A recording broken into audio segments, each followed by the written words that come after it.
So moving on to Bill Belichick, 1-5.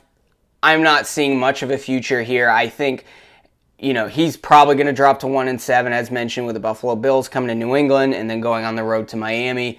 Two of the better teams in the league. You're probably not going to win either of those games. If you can't beat the Raiders in a game like you did tonight, you're probably not going to beat those. So you have a 1-7 team. You have Bill Belichick, who has made countless errors when it comes to personnel over the last 4 seasons since Tom Brady left. The team has gotten worse.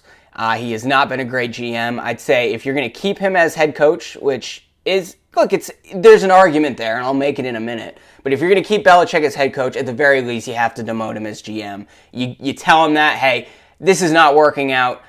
We have nobody that can protect our quarterback.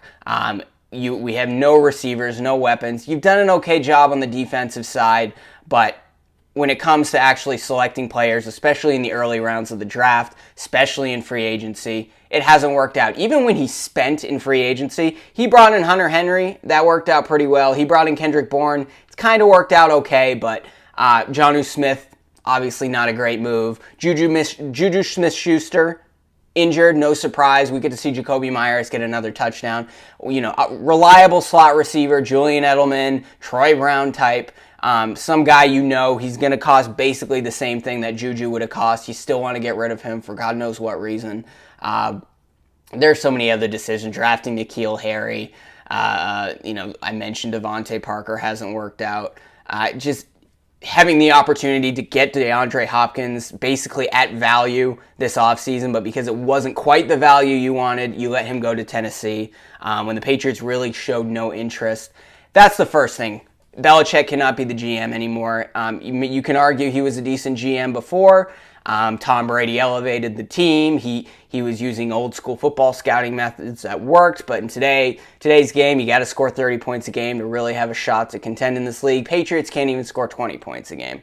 So if Belichick's willing to just be the head coach, maybe that's the compromise, but who knows? Robert Kraft approaches him saying that he may just say, I'm walking away. I don't want to do this. I have a shot at Shula's record. Maybe I'll go somewhere else. Maybe I'll just retire. But he's a guy who wants control, and clearly, he doesn't have control over the offensive coordinator decision to bring in Bill O'Brien, and he's going to lose more control or potentially be fired altogether, assuming the team continues to struggle the way they are. I mean, if they drop to 1-7 and Robert Kraft really does want to move on from Bill Belichick, I know people think it's crazy, but then you actually cut him midseason. Give it to Gerard Mayo, see if he can be a decent head coach in this league. And he's, I guess, a very, tech-oriented, analytic, wonky, young type coach who could actually potentially be a coach/GM. I've heard a lot of great things about Gerard Mayo. Maybe you give him a shot there, give him a full offseason, see what team he can build. Maybe he sticks with Mac Jones, maybe he doesn't. But this Mac Jones-Belichick combination obviously is not working, at least when it comes to putting the personnel around him.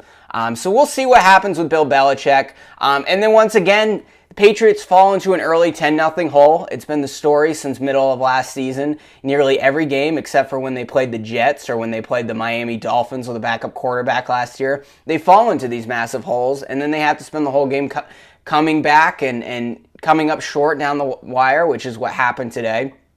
The good thing about Belichick still is he is a great in-game coach. He makes great adjustments, and they may come in with these poor game plans, but they end up making some of these comebacks, assuming the game isn't too out of reach. Chalk out the last 2 weeks. These other games where they fall into these early holes, they're still competitive for the rest of the game. So, look, Belichick is still a very good coach, perhaps the best in the league when it comes to in-game adjustments, when it comes to going into the locker room at halftime. And we saw exactly that with the offense today, where Mac Jones, offense looked terrible in the first quarter, couldn't get a first down, struggling on third down, 3 and out. And then Mac Jones, they finally start to generate a drive. Mac Jones throws across his body trying to extend the play, dumb interception, go into the locker room. They come out, they slow things down. They constantly give Mac a safety outlet so he can check down to the tight end, check down to the running back. They ran the ball a lot more effectively. They were mixing it up with halfback dives, inside runs. They were keeping it simple, but they were still bringing in a diverse group of plays. And look, if you do that, then you're not going to turn the ball over, and that's exactly why Mac Jones looked a lot better in the second half.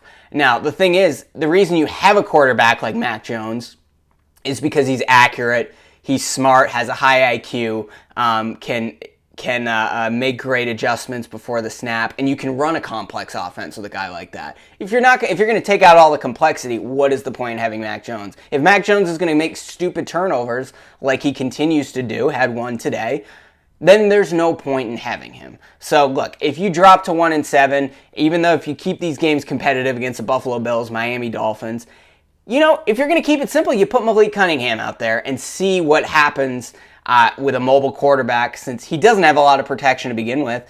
Let him run around a little bit. Keep the defenses guessing. See if you can build something there. And who knows? Maybe you have something there at the end of the season that you can ride with next year. And then you don't have to waste that first-round pick on a quarterback if you can't get Caleb Williams or one of these other top guys. But let's get to Malik Cunningham, because I think he is really an interesting case study in what the Patriots could potentially be doing down the road.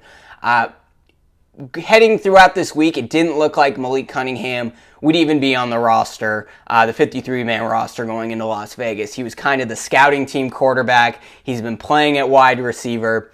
And then suddenly, a couple days ago, we get the news, Matt Judon goes on the IR. He's going to be out for a month. You elevate Malik Cunningham. And then we heard today, Malik Cunningham is the number 2 QB on the depth chart, bringing Will Grier off the roster and Bailey Zappi to number 3. Now, I would take that with a grain of salt. Something tells me, had the Patriots been down 30-0 in the third quarter, like they were the last 2 games, and you have to pull Mac Jones, they may have put in Bailey Zappi and then put in Malik Cunningham for the kind of Taysom Hill, Wildcat-style plays that they did bring him in for throughout the game, which was nice to see. The Patriots are trying something new. Sometimes it worked, sometimes it didn't. They did it a read option, and Cunningham made the wrong read. There was also the direct snap to Ezekiel Elliott, which was one of the 2 touchdowns in the game. But I really like what Malik Cunningham has brought to the table. And again, if Mac Jones continues to be kind of less than mediocre, continues to make turnovers, and it looks like the season is in the garbage can, especially if you're 1-5, 1-6, 1-7 after Buffalo and Miami, I'd say you give him a shot to start. If you're going to run this simple offense, that's something he can pick up right away. This offense that they were running in the second half, Malik Cunningham, this isn't the complex Josh McDaniels stuff they're running with Tom Brady. Cunningham could pick that up and run it right away. So, again, you probably run with Mac the next 2 games. Maybe you can steal one of them and surprise people if you don't turn the ball over and you play better defense. But the season's in the garbage can. You might as well experiment and see what you can get out of him, and maybe Belichick can build something up and save his job in the process.